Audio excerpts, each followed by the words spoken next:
Olá! Te convido a iniciar comigo mais uma jornada de leitura na íntegra das encíclicas papais. Desta vez vamos ler Arcanum Divinae.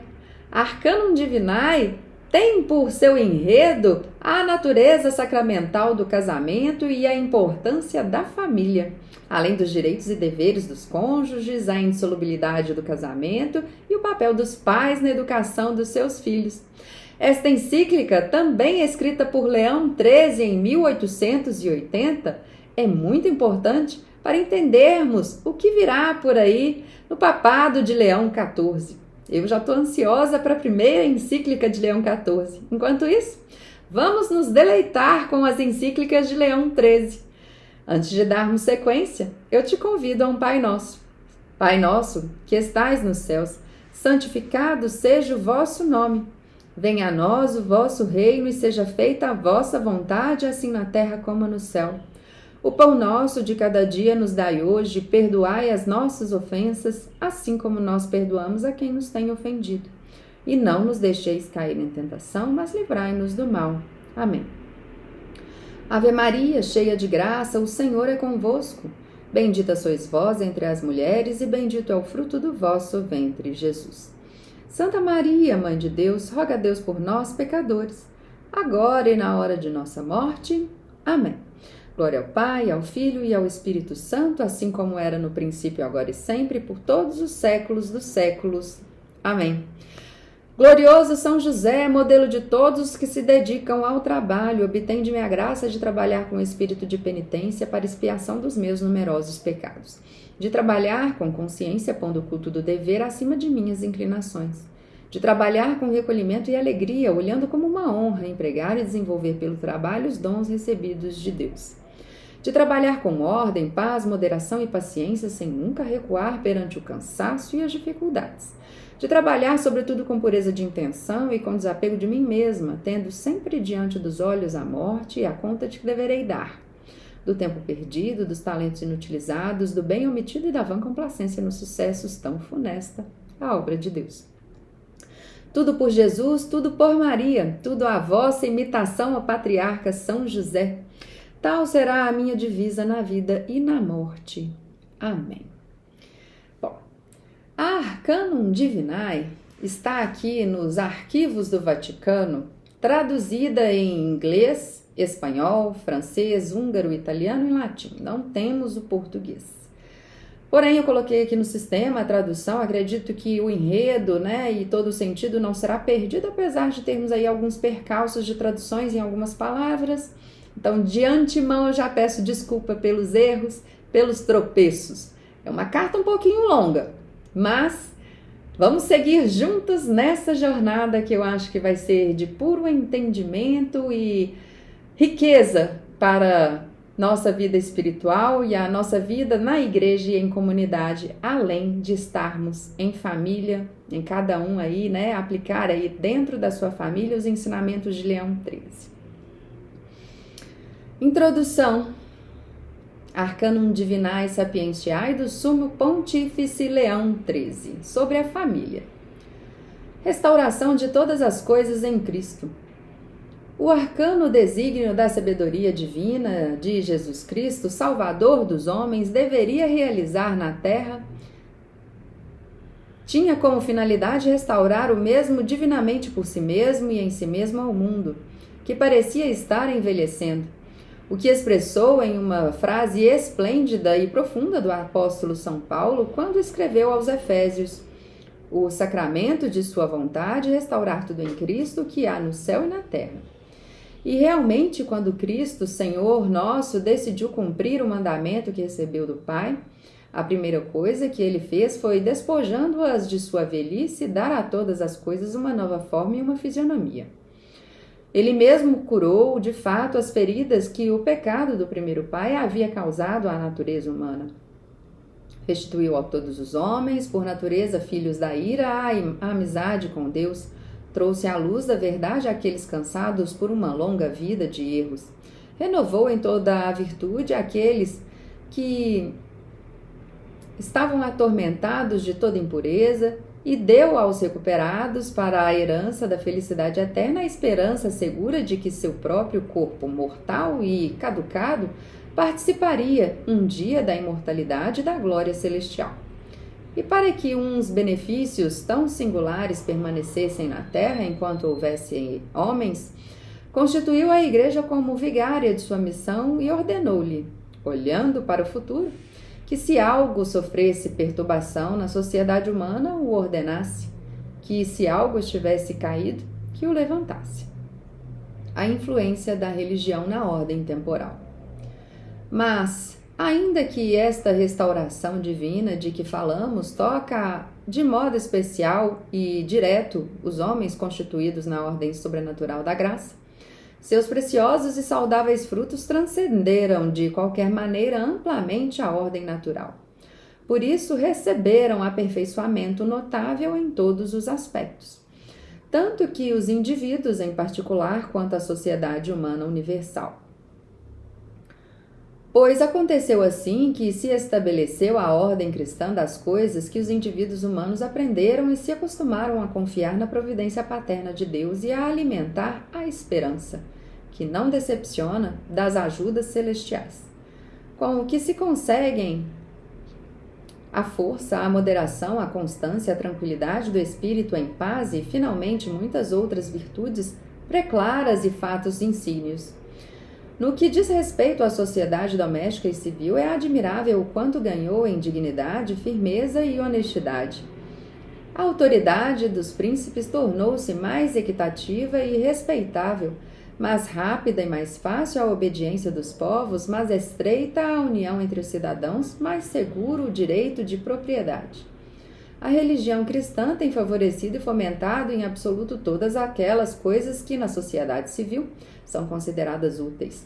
E tal ponto que, como diz Santo Agostinho, mesmo que tivesse nascido exclusivamente para administrar e aumentar os bens, conforto de vida terrena, não parece que ela mesma poderia ter contribuído mais em ordem para uma vida boa e feliz.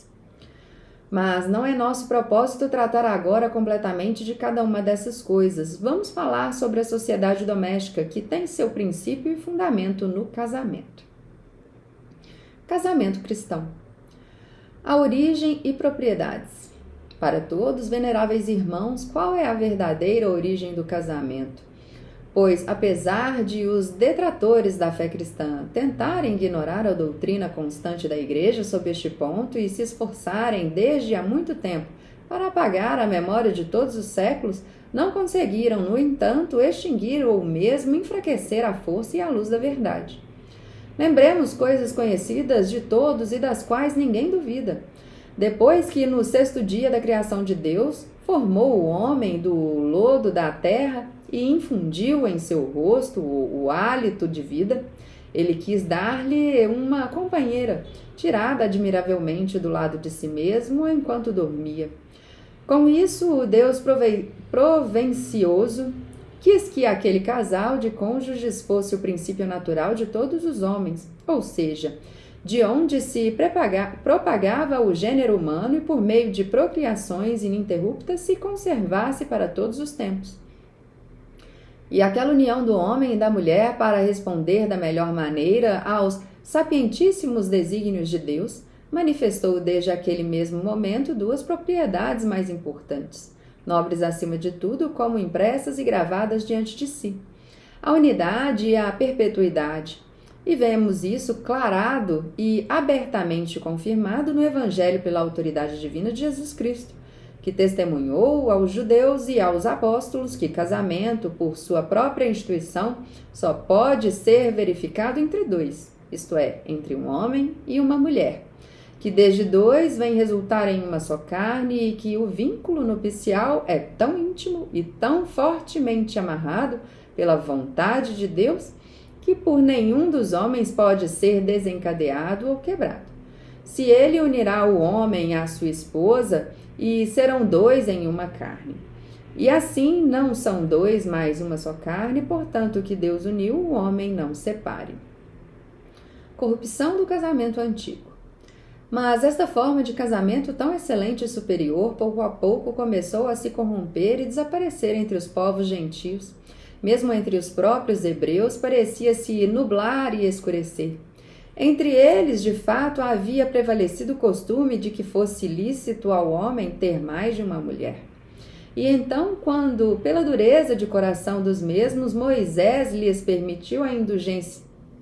permitiu indulgencialmente a faculdade de repúdio, abriu-se a porta para os divórcios. No que diz respeito à sociedade pagã, dificilmente é possível acreditar o quanto degenerou e que mudanças o casamento experimentou, exposto como se encontrava às ondas dos erros e das paixões mais desajeitadas de cada povo. Todas as nações pareciam esquecer, mais ou menos, a noção e a verdadeira origem do casamento, dando-se por todas as leis emanadas certamente da autoridade pública, mas não as que a natureza dita. Ritos solenes instituídos ao capricho dos legisladores conferiam às mulheres o título honesto de esposas ou o desajeitado de concubinas. Chegou-se até a determinar a autoridade dos governantes a quem era permitido contrair casamento e a quem não, leis que violam gravemente a equidade e a honra.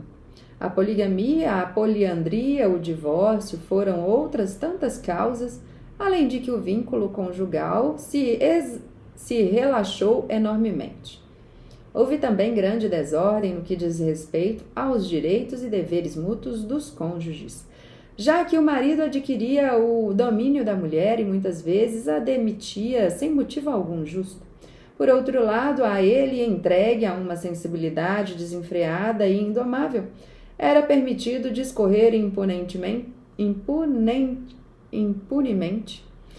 entre lupanares e escravas como se a culpa dependesse da dignidade e não da vontade.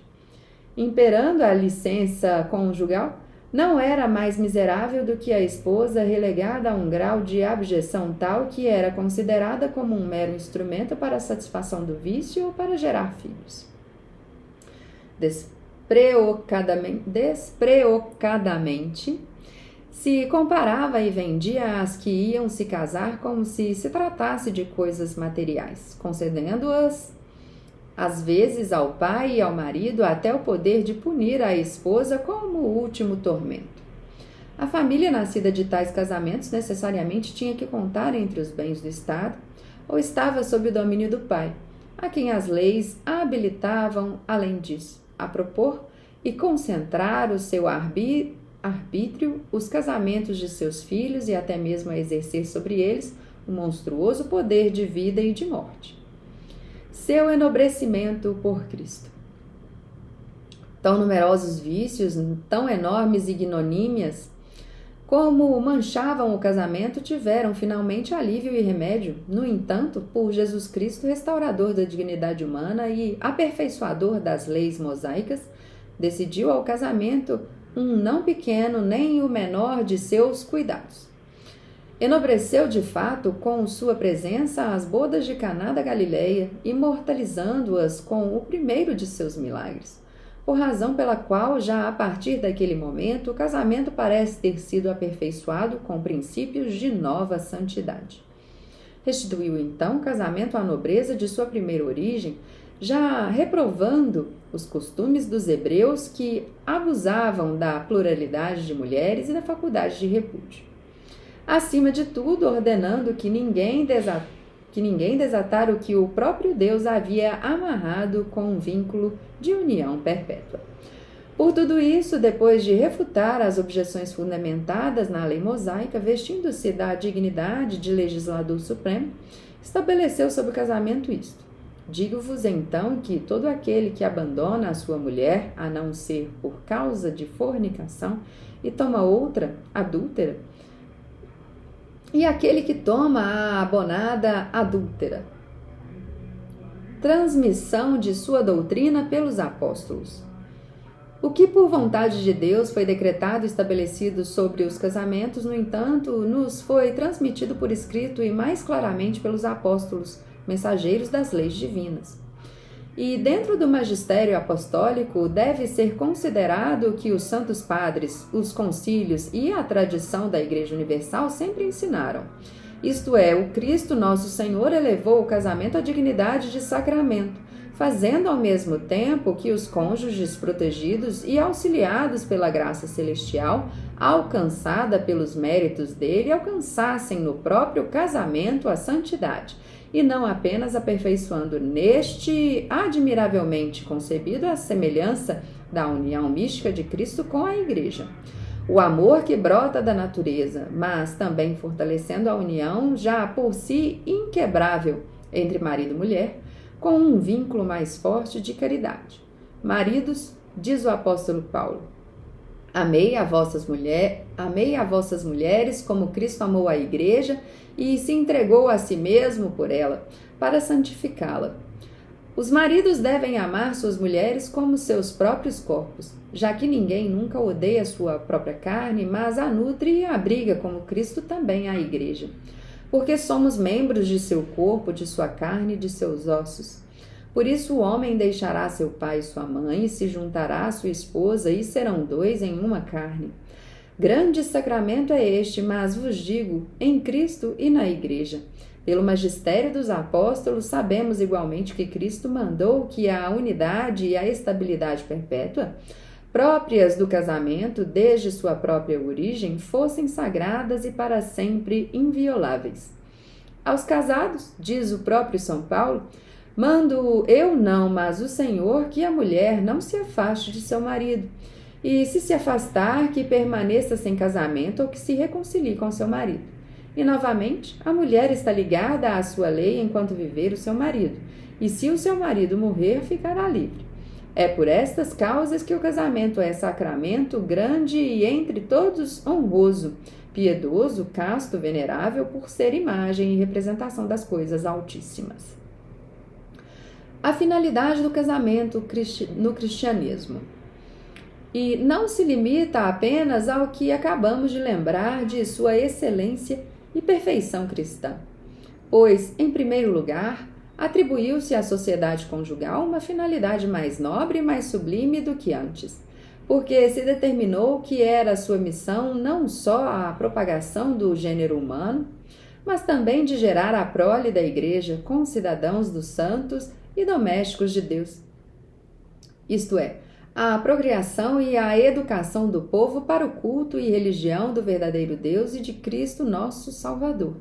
Em segundo lugar, os deveres de ambos os cônjuges foram totalmente definidos, seus direitos perfeitamente estabelecidos. Ou seja, é necessário que estejam sempre dispostos de tal forma que entendam que um ao outro devem o maior amor, uma fidelidade constante e uma ajuda solícita e contínua. O marido é chefe da família e chefe da mulher, que, no entanto, uma vez que é carne de sua carne e ossos de seus ossos, deve se submeter e obedecer ao marido, não como escrava, mas como companheira.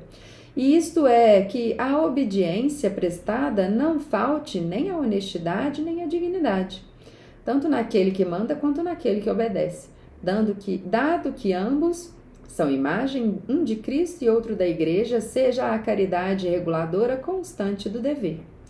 Já que o marido é a cabeça da mulher, como Cristo é a cabeça da Igreja. E assim como a Igreja está sujeita a Cristo, assim também a mulher a seus maridos em tudo. No que diz respeito aos filhos, estes devem submeter-se e obedecer a seus pais e honrá-los por motivos de consciência. E os pais, por sua vez, é necessário que consagrem todos os seus cuidados e pensamentos à proteção de seus filhos e principalmente a educá-los na virtude. Pais, eduquei aos vossos filhos na disciplina e no respeito do Senhor. Daí se refere que os deveres dos cônjuges não são nem poucos nem leves, mas para os bons maridos, por causa da virtude que se percebe do sacramento, serão não só toleráveis, mas até agradáveis. O poder da Igreja. Cristo, portanto, tendo renovado o casamento com tal e tão grande excelência, confiou toda a disciplina do mesmo à Igreja, que exerceu em todo tempo e lugar o seu poder sobre os casamentos dos cristãos, e o exerceu de tal maneira que tal poder aparecesse como seu e não obtido por concessão dos homens, mas recebido de Deus por vontade de seu fundador. É bem conhecido por todos que se seja necessário demonstrá-lo quantos e que cuidados vigilantes ele deu para conservar a santidade do casamento, para que este permanecesse ileso. Sabemos de fato, com toda certeza, que os amores dissolutos e livres foram condenados por semelhante... Sabemos de fato, com toda certeza, que os amores dissolutos e livres foram condenados por sentença do Concílio de Jerusalém, que um cidadão incestuoso de Corinto foi condenado por autoridade de São Paulo, que sempre foram rejeitadas e combatidas com igual vigor as tentativas de muitos dos que acatavam o casamento cristão. Os gnósticos, os maniqueus e os montanistas nas origens do cristianismo, e em nossos tempos, os mormons, os sancimonianos, os falanterianos e os comunistas. Foi igualmente estabelecido um mesmo e um único direito imparcial do casamento para todos, suprimida a antiga diferença entre os escravos livres. Iguais os direitos do marido e da mulher, pois, como dizia São Jerônimo, entre nós, o que não é lícito para as mulheres, justamente também não é lícito para os maridos. E uma mesma obrigação é de igual condição para os dois. Consolidados de forma estável, esses mesmos direitos pela correspondência no amor e pela reciprocidade dos deveres, assegurada e reivindicada a dignidade da mulher, proibido ao marido punir a adúltera com a morte e violar de forma libidina ou desadecada a fidelidade juramentada. E também é grande que a Igreja tenha limitado, na medida em que era conveniente, o poder dos pais de família, a fim de que não subtraíssem nada da justa liberdade aos filhos ou filhas que desejassem casar. Proibisse os casamentos entre parentes e afins de certos graus, a fim de que o amor sobrenatural dos cônjuges se estendesse por um campo mais amplo. Cuidasse de que o erro e a violência e a fraude fossem proibidos nos casamentos, na medida do possível, e a violência, e ordenasse que se protegessem a santa honestidade do tálamo, a segurança das pessoas, o decoro dos casamentos e a integridade da religião. Enfim, defendeu com tanto vigor, com leis tão providentes, esta instituição divina que nenhum observador imparcial da realidade poderá menos do que reconhecer que também, no que se refere ao casamento, o melhor guardião e defensor do gênero humano é a Igreja, cuja sabedoria triunfou do tempo, das injúrias dos homens e das incontáveis vicissitudes das coisas. Ataques de que é objeto. Negação do poder da Igreja. Não faltam, no entanto, aqueles que, ajudados pelo inimigo do gênero humano, assim como com indesqualificável gratidão, rejeitam os outros benefícios da redenção. Também desprezam ou tentam ignorar a restauração e elevação do casamento. Foi falta de não poucos entre os antigos terem sido inimigos em algo do casamento, mas é muito mais grave em nossos tempos o pecado daqueles que tentam destruir totalmente sua natureza perfeita e completa em todas as suas partes. A causa disso reside principalmente em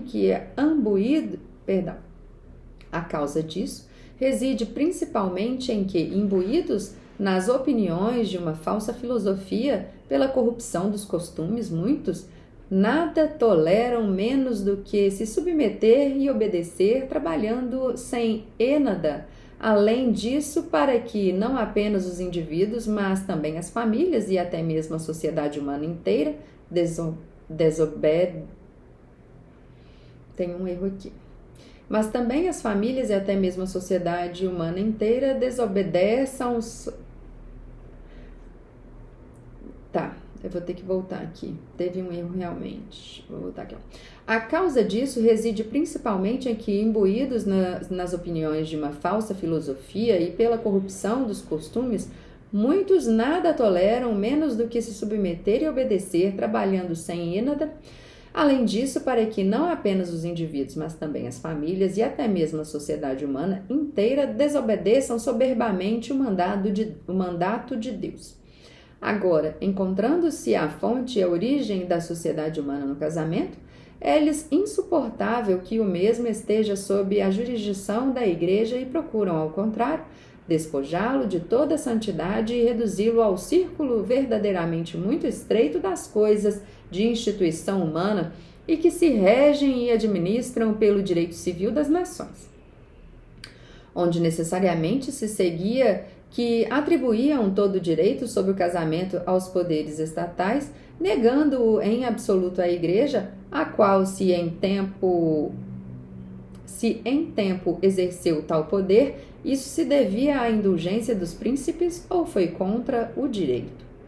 E já é hora, dizem, de que os governantes do Estado reivindiquem vigorosamente seus direitos e regulem ao seu critério o que diz respeito ao casamento.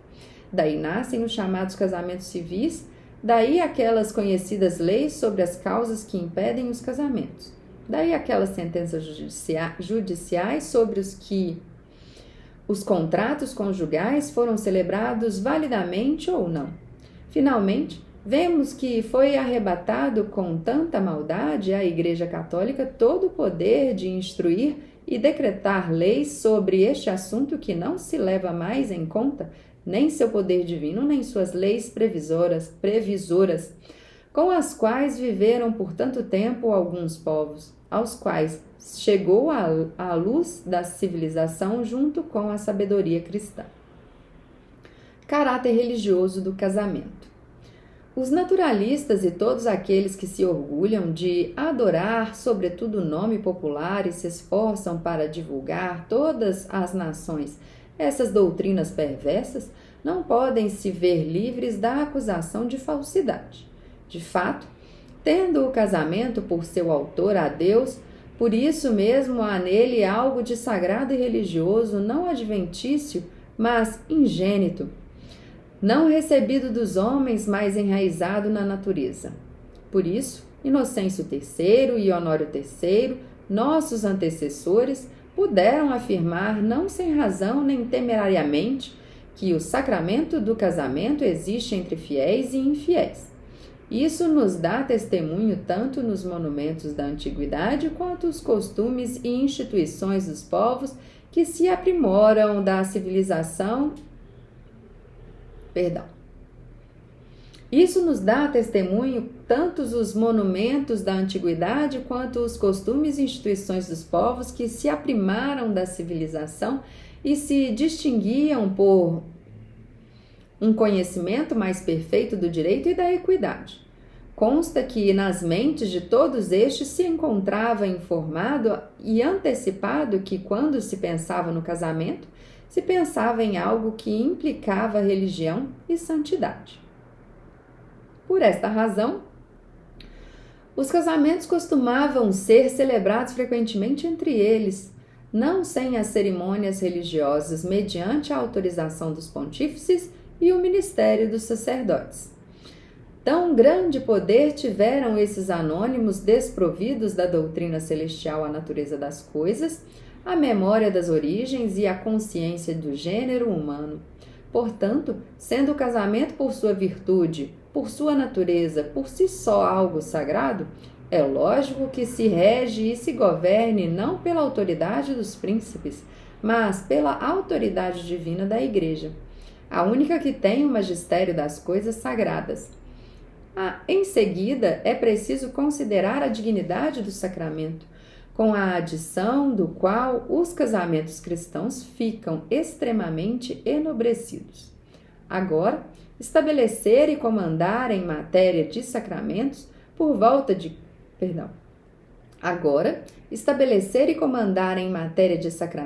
vontade de Cristo só pode e deve fazê-lo a Igreja, a ponto de ser totalmente absurdo querer transferir até mesmo a menor parte deste poder aos governantes civis.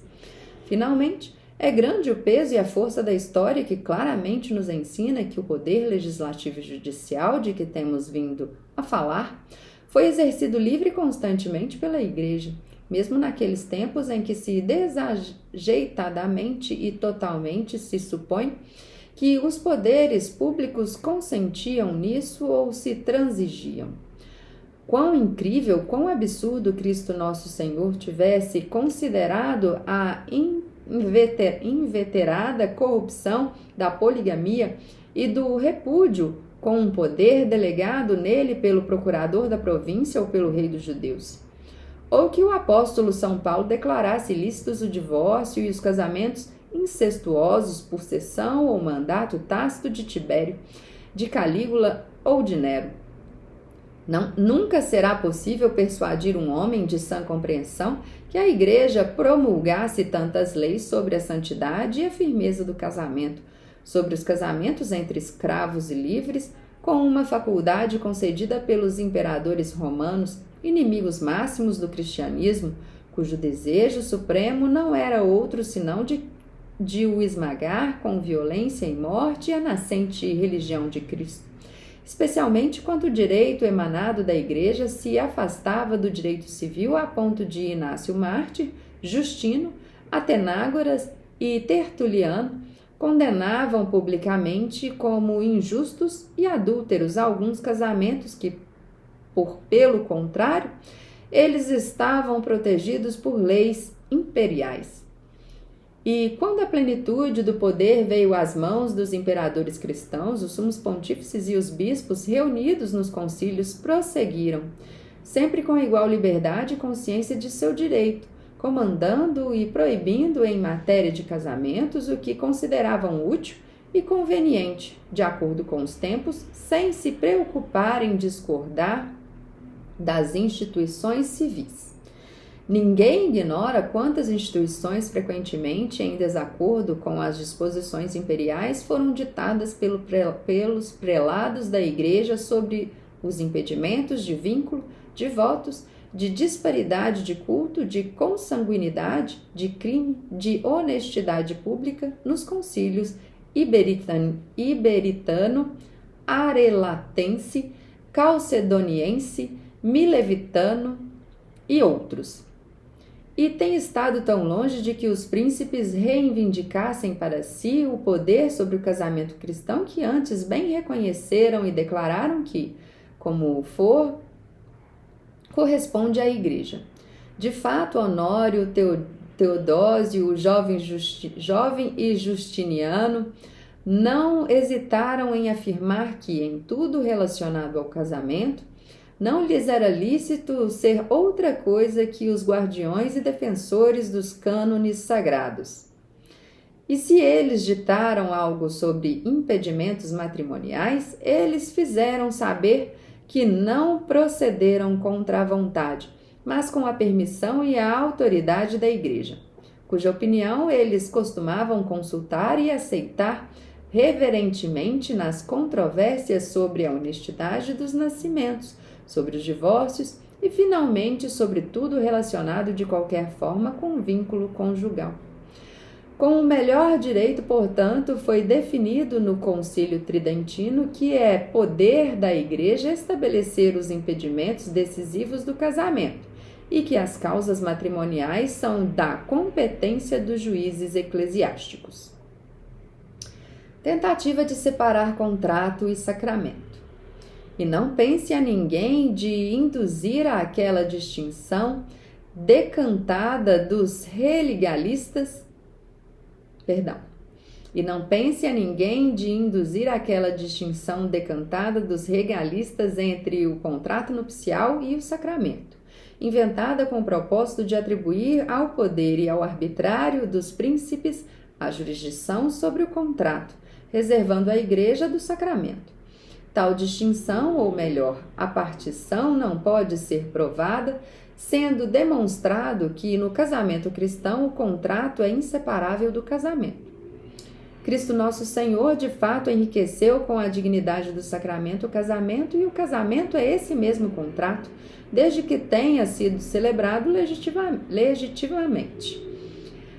Acresce a isso que o casamento é sacramento porque é um sinal sagrado e eficiente da graça e é a imagem da união mística de Cristo com a Igreja. Agora, a forma e a figura desta união é expressa por este mesmo vínculo de união, soma com que o marido e a mulher se ligam entre si e que não é outra coisa senão o próprio casamento. Assim, fica claro que todo casamento legítimo entre cristãos é em si mesmo e por si sacramento, e que nada é mais contrário à verdade do que considerar o sacramento como um certo ornamento sobreadicionado ou como uma propriedade extrínseca que cabe distinguir ou separar do contrato, à vontade dos homens. Nem pela razão, nem pela história se prova, portanto, que o poder sobre os casamentos dos cristãos passou para os governantes civis. E se nisso o direito alheio foi violado, ninguém poderá dizer sem dúvida que foi violado pela Igreja. Os princípios do naturalismo. Que os oráculos dos naturalistas, assim como estão cheios de falsidade e de injustiça, também dissessem vazios de danos e calamidades. Mas é fácil ver quanto dano a profanação do casamento causou e o que ainda trará a toda a sociedade humana. Em princípio, foi divinamente estabelecida que a lei, que as coisas feitas de Deus ou da natureza fossem tanto mais úteis e saudáveis quanto se conservassem mais íntegras e imutáveis em seu estado nativo, que já que Deus, Criador de todas as coisas, sabia muito bem o que convinharia à estrutura e conservação das coisas singulares, e as ordenou todas em sua vontade e em sua mente de tal maneira que cada uma tivesse a sua realização mais adequada. Agora, se a irreflexão dos homens e a sua maldade se empenhou em distorcer ou perturbar uma ordem tão providencialmente estabelecida, então as coisas mais sábias e proveitosamente instituídas ou começaram a se tornar um obstáculo ou deixam de ser proveitosas, seja por terem perdido na mudança de seu poder de ajudar, seja porque o próprio Deus quer punir o orgulho e a ousadia dos mortais. Agora, aqueles que negam que o casamento seja algo sagrado e despojando-o de toda a santidade o lançam na pilha das coisas humanas, estes pervertem os fundamentos da natureza e se opõem aos desígnios da divina providência e o destroem, na medida do possível, o instituído. Por isso, não é de admirar que tais princípios insensatos e ímpios resultem em uma tal colheita dos males. De nada possa ser pior para a salvação das almas e para o bem-estar da República. Frutos do casamento cristão. Se considerarmos para que fim tende a instituição divina do matrimônio, ver-se-á com toda a clareza que Deus quis colocar nele as fontes ubérrimas da utilidade pública e da saúde. E não cabe a menor dúvida de que, além do relativo à propagação do gênero humano, tende também a tornar melhor e mais feliz a vida dos cônjuges. E isso por muitas razões, a saber, pela ajuda mútua do remédio das necessidades, pelo amor fiel e constante, pela comunidade de todos os bens e pela graça celestial que brota do sacramento. É também um meio muito eficaz para o bem-estar familiar, já que os casamentos, desde que estejam de acordo com a natureza e estejam de acordo com os conselhos de Deus, certamente poderão fortalecer a concórdia entre os pais, garantir a boa educação dos filhos, moderar a autoridade parental com o exemplo do poder divino, tornar obedientes os filhos com seus pais, os servos em relação aos seus senhores.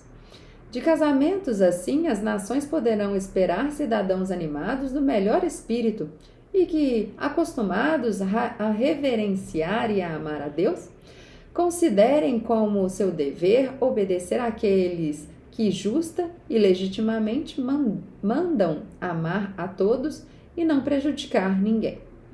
A ausência da religião no casamento. Estes tão grandes e tão valiosos frutos realmente produziu o casamento, enquanto conservou suas propriedades de santidade, unidade e perpetuidade, das quais recebe toda a sua eficácia frutífera e saudável, e não há a menor dúvida de que os teria produzido semelhantes e iguais se sempre e em todos os lugares estivesse sob poder e zelo da Igreja, que é a mais fiel conservadora e defensora de tais propriedades. Mas ao surgir por toda parte o desejo de substituir pelo humano os direitos divinos e naturais, não só começou a desvanecer-se a ideia e a noção altíssima que a natureza tinha impresso e como gravado no espírito dos homens, mas que mesmo nos próprios casamentos entre cristãos, por perversão humana, enfraqueceu-se muito aquela força procriadora de tão grandes bens. Que de bom podem relatar de fato aqueles casamentos dos quais se encontram ausente a religião cristã, que é mãe de todos os bens, que nutre as almas sublimes virtudes, que excita e impele a tudo que pode honrar um espírito generoso e nobre? Banida e rejeitada a religião, portanto, sem outra defesa que a honestidade natural por muito pouco eficaz, os casamentos têm que cair necessariamente novamente na escravidão da natureza viciada e a dar pior tirania das paixões. Desta fonte virão múltiplas calamidades que influenciaram... tem um erro aqui. Desta fonte vieram múltiplas calamidades que influenciaram não só sobre as famílias, mas até sobre as sociedades, já que, perdido o saudável temor de Deus e suprimido o cumprimento dos deveres, que nunca em nenhum lugar foi mais rigoroso de que na religião cristã com muita frequência acontece. Coisa fácil de fato, que os fardos e obrigações do casamento parecem pouco suportável e que muitos anseiam libertar de um vínculo que, em sua opinião, é de direito humano e voluntário, assim que a incompatibilidade de caracteres ou as discórdias ou a violação da fidelidade por qualquer um deles ou consentimento mútuo ou outras causas aconselhem a necessidade de se separar.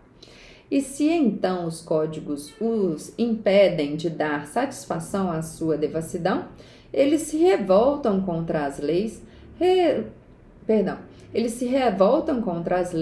rotulando-as de iníquas, de desumanas e de contrárias ao direito de cidadãos livres, pedindo pelo mesmo motivo que se veja para descartá-las e revogá-las e decretar outra mais humana, em que sejam lícitos os divórcios.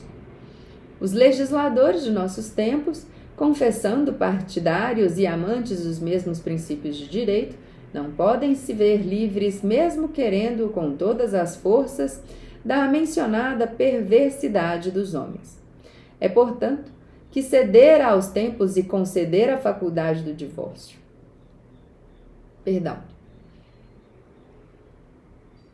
Vou voltar. Os legisladores dos nossos tempos, confessando partidários e amantes dos mesmos princípios de direitos, não podem se ver livres, mesmo querendo com todas as suas forças, da mencionada perversidade dos homens.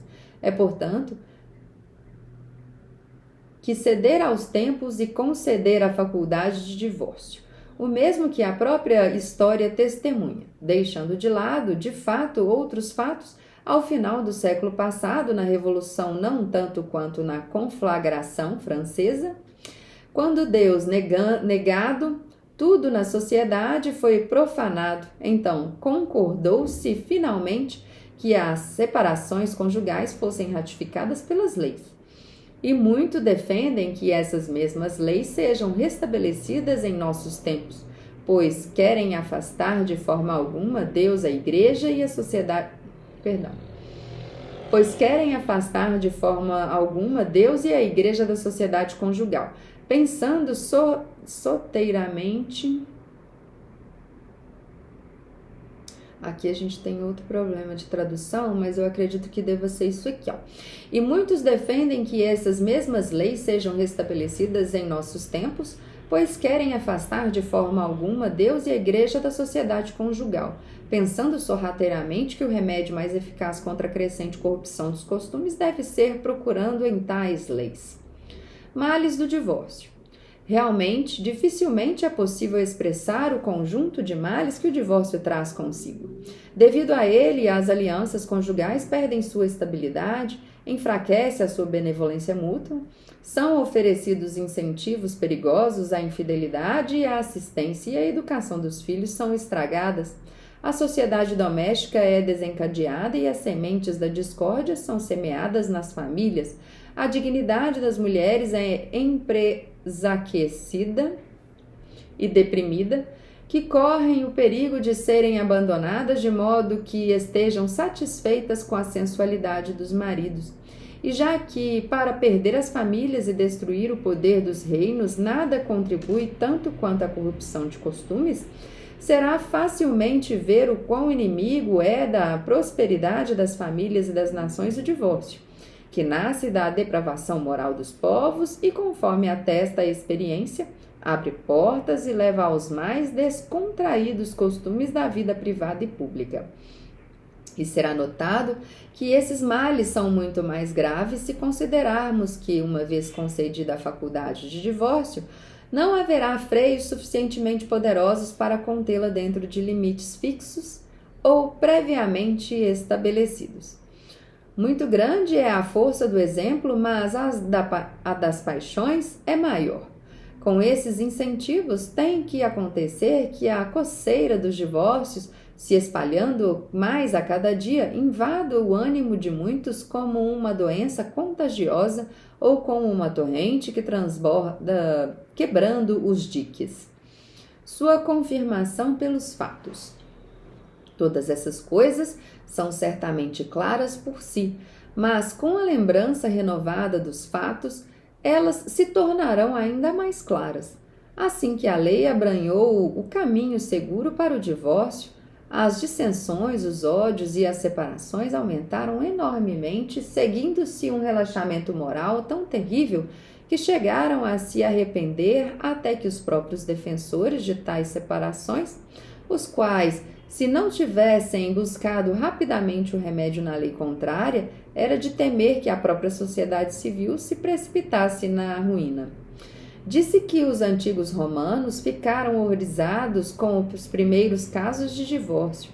Não demorou pouco, no entanto, para começar a entorpecer os espíritos, o senso de honestidade, a definhar a modéstia que modera a sensualidade, a quebrar a fidelidade conjugal em meio a tal licença, a ponto de parecer muito plausível o que se lê em alguns autores, que as mulheres introduziam o hábito de contar os anos não pelas mudanças de cônsules, mas de maridos.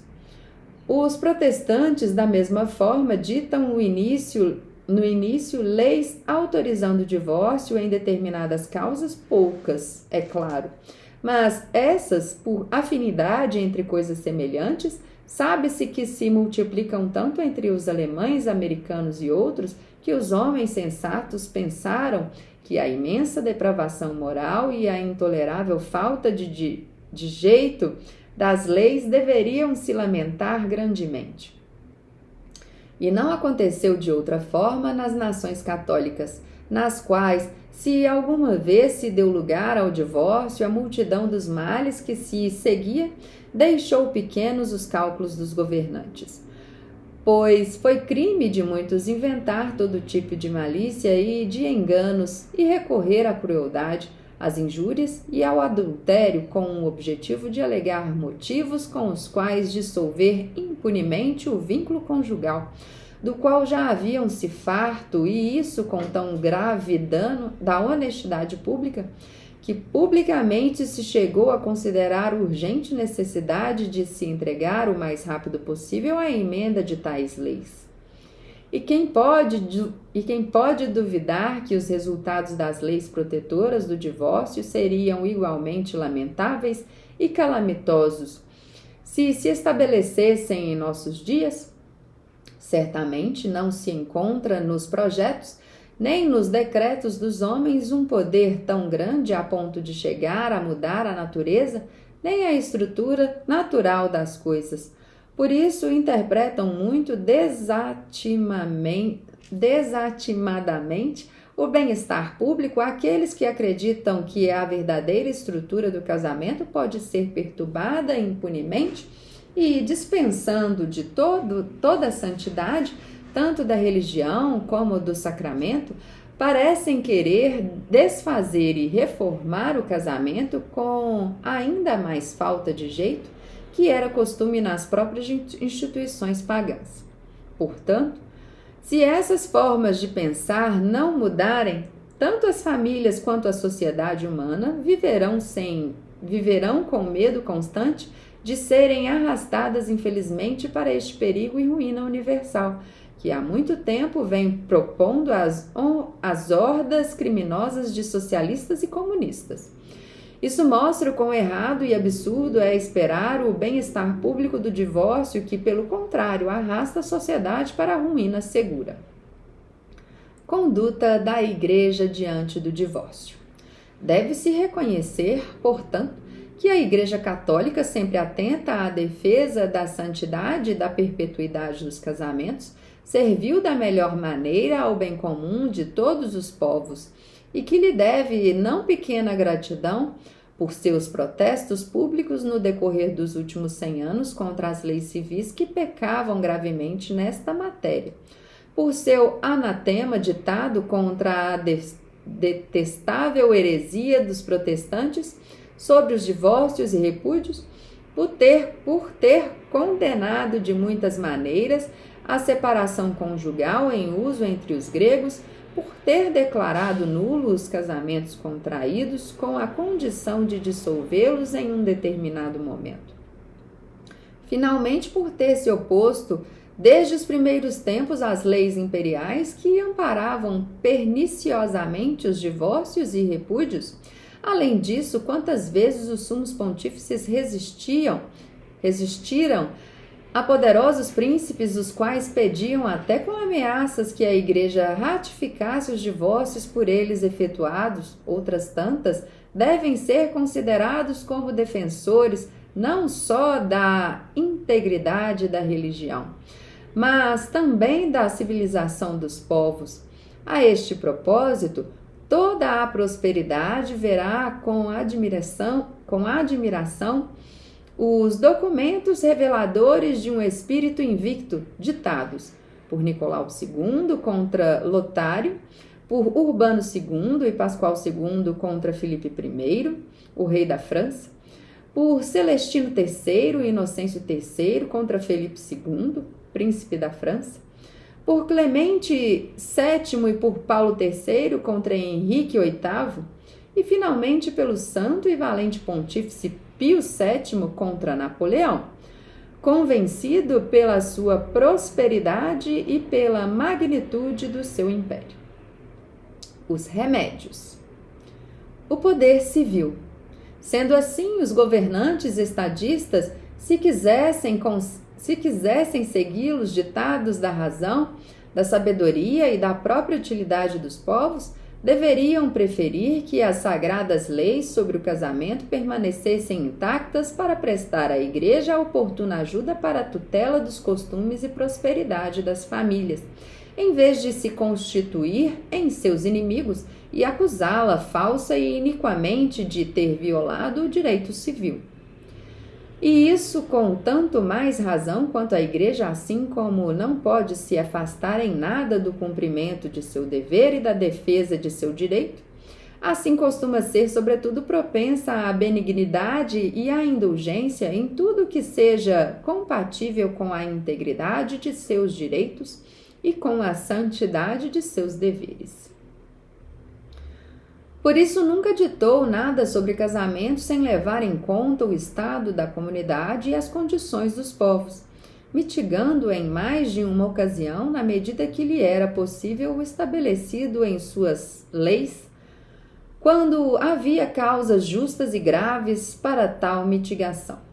Também não ignora nem nega que o sacramento do casamento, também destinado à conservação e ao aumento da sociedade humana, tem parentesco e vínculo com coisas humanas, consequências indubitáveis do casamento, nas que caem do lado civil e em relação às quais, com justa competência, legislam e entendem os governantes do Estado. Poder eclesiástico. Ninguém duvida que o fundador da Igreja, nosso Senhor Jesus Cristo, queria que o poder sagrado fosse diferente do civil e livre e expedido cada um deles no desempenho de suas respectivas funções. Mas com este aditamento, que a ambas convém e a todos os homens interessa que entre as duas reine a união e a concórdia, e que naquelas coisas que, mesmo que sob diversos aspectos sejam de direito e julgamento comum, aquela que tem o seu cargo das coisas humanas dependa oportuna e convenientemente da outra, a qual se confiaram as coisas celestiais.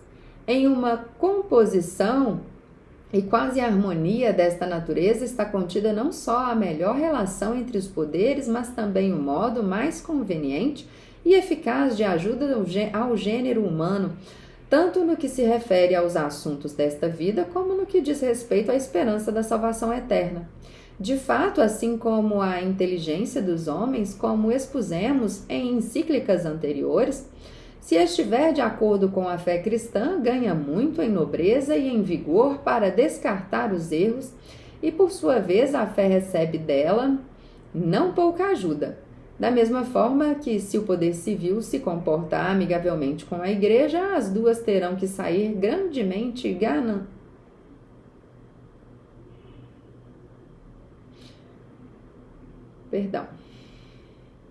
E por sua vez, a fé recebe dela não pouca ajuda, da mesma forma que, se o poder civil se comporta amigavelmente com a Igreja, as duas terão que sair grandemente gananciosas.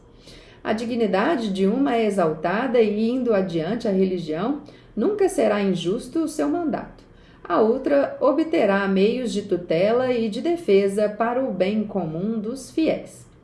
Nós, portanto, movidos por esta consideração das coisas, com o mesmo afeto que outras vezes o fizemos, convidamos novamente com toda a insistência, no presente, aos governantes a estreitar a concórdia e a amizade, e somos nós os primeiros a estender, com paternal benevolência, nossa direita com a oferta da ajuda de nosso supremo poder, tanto mais necessário nestes tempos quanto o direito de mandar, como se tivesse recebido uma ferida, esta enfraquecido na opinião dos homens. Queimando já os ânimos na mais ousada devassidão e vilipendiando com audácia criminosa todo julgo de autoridade, por mais legítima que seja a saúde pública, por mais legítima que seja, a saúde pública postula que as forças das duas potências se unam para impedir os danos que ameaçam não só a Igreja, mas também a sociedade civil. Exortação aos bispos. Mas, ao mesmo tempo que aconselhamos insistentemente a união amigável das vontades, imploramos a Deus também, príncipe da paz, que infunda nos ânimos de todos os homens o amor da concórdia. Não podemos deixar de incitar, veneráveis irmãos, exortando-vos a uma e outra vez o vosso engenho, o vosso zelo, a vigilância que sabemos que é máxima em vós. Enquanto estiver ao nosso alcance, com tudo que puder a vossa autoridade, trabalharei para que entre as pessoas confiadas à vossa vigilância se mantenha íntegra e incorruptível a doutrina que ensinaram Cristo nosso Senhor e os apóstolos, intérpretes da vontade divina, e que a Igreja Católica observou religiosamente a si mesma e mandou que em todos os tempos observassem os fiéis cristãos. Tomem o maior cuidado de que os povos abundem nos preceitos da sabedoria cristã e nunca se esqueçam que o casamento não foi instituído pela vontade dos homens, mas no princípio pela autoridade e disposição de Deus, e precisamente sobre esta lei, que seja de 1 a 1, e que Cristo, autor da nova aliança, o elevou de necessidade de natureza a sacramento, e que no que diz respeito ao vínculo, atribuiu o poder legislativo e judicial à Igreja. Sobre isso, será necessário ter muito cuidado para que as mentes não sejam arrastadas pelas conclusões falaciosas dos adversários, segundo as quais este poder foi tirado da Igreja. Todos devem igualmente saber que, se realizasse entre fiéis uma união de homem com mulher fora do casamento, tal união carece de toda força e razão de casamento legítimo, e que, mesmo que tivesse sido convenientemente verificado de acordo com as leis do país, isso não passaria de ser uma prática ou costume introduzido pelo direito civil. E este direito só pode ordenar e administrar aquelas coisas que os casamentos produzem em si mesmos na ordem civil, as quais, é claro, não poderão ocorrer sem que exista sua verdadeira e legítima causa, ou seja, o vínculo nupcial. É importante, sobretudo, que essas coisas sejam conhecidas dos cônjuges, aos quais até será necessário mostrá-las e inculcá-las nos ânimos, para que possam cumprir as leis, ao que a Igreja não se opõe de forma alguma. Antes quer e deseja que os efeitos do casamento sejam alcançados em todas as suas partes e que, de forma alguma, os filhos sejam prejudicados. Também é necessário que se saiba, em meio a uma enorme confusão de opiniões, como se propagam de dia para dia, que não há poder capaz de dissolver o vínculo de um casamento longo e consumado entre cristãos, e que, pelo mesmo motivo, são a custos de crime evidente os cônjuges que, antes de terem sido rompidos primeiro pela morte, se ligam a um novo vínculo matrimonial, por mais razões que aleguem em sua defesa. Porque se as coisas chegassem a tal extremo que a convivência já é impossível, então a Igreja deixa um viver separado do outro e, aplicando os cuidados e remédios acostumados às condições dos cônjuges, tenta suavizar os inconvenientes da separação, trabalhando sempre para restabelecer a concórdia, sem nunca se desesperar de conseguir. São estes, no entanto, casos extremos que seriam fáceis de ignorar se os noivos, em vez de se deixarem levar pela paixão, pensassem antes seriamente tanto nas obrigações dos cônjuges como nas nobres causas do casamento, aproximando-se dele com as devidas intenções, sem antecipar as núpcias, irritando a Deus com uma série ininterrupta de pecados.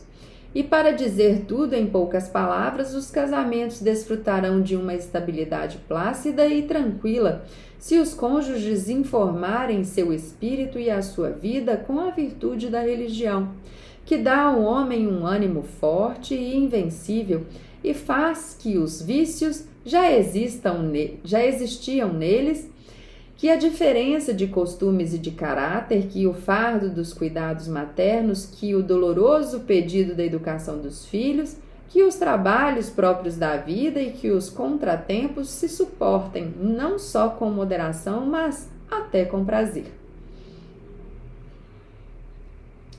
Casamento com acatólicos. Também deve-se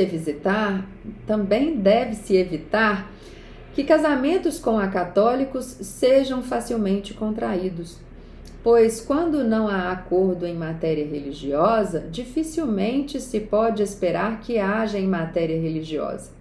Mas ainda tais casamentos devem ser evitados a todo custo, porque dão lugar a um tratamento e comunicação proibidos sobre coisas sagradas, porque criam um perigo para a religião do cônjuge católico, porque impedem a boa educação dos filhos e porque muitas vezes impulsionam a considerar todas as religiões no mesmo nível, sem discriminação do verdadeiro e do falso.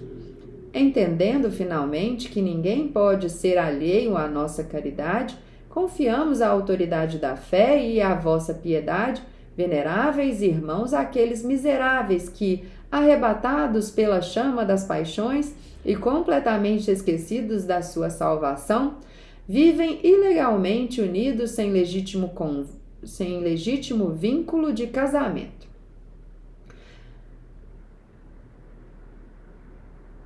Evoncem todo o vosso diligente zelo em atraí-los ao cumprimento do dever e diretamente vocês, ou por mediação de pessoas boas, procurem por todos os meios que percebam que agiram pecaminosamente, façam penitência de sua maldade e contraiam casamentos segundo o rito católico. Conclusão. Estes ensinamentos e preceitos sobre o casamento cristão, que por meio desta carta consideramos oportuno tratar convosco, veneráveis irmãos, podem facilmente ver que interessam não menos para a conservação da comunidade civil do que para a salvação eterna dos homens. Deus então faça com que, quanto maior for a sua importância e gravidade, mais dóceis e dispostos a obedecer, encontrem em todos os lugares os ânimos. Imploremos para isso igualmente todos, com fervorosas orações, o auxílio da Santíssima e Imaculada Virgem Maria, que, inclinando as mentes a submeter-se à fé, se mostra mãe e protetora dos homens, e, com não menor fervor, imploremos aos príncipes dos apóstolos São Pedro e São Paulo, vencedores da superstição e semeadores da verdade, que defendam o gênero humano com o seu poderoso patrocínio da enxurrada transbordada de erros. Entretanto, como promessa dos dons celestes e testemunho de vossa benevolência singular, impartimos de coração a todos vós, veneráveis irmãos e irmãs, e aos povos confiados à vossa guarda, a bênção apostólica. Dada em Roma, junto a São Pedro, em 10 de fevereiro de 1880, segundo ano do nosso pontificado, Papa Leão XIII. Leitura extensa, não é mesmo? Tive aqui muitos percalços, muitas gagueiras, mas está aí para você a leitura na íntegra, muito rica, com muitas orientações de 1880, mas que estão bem atuais, não é mesmo? O próprio Papa Leão XIV já andou soltando umas notas a respeito da Sagrada Comunhão Matrimonial. Deve estar aí em vários vídeos no YouTube para você procurar, se informar, mas enfim, terminamos a nossa leitura da encíclica tão aclamada Arcanum Divinae, do Papa Leão XIII.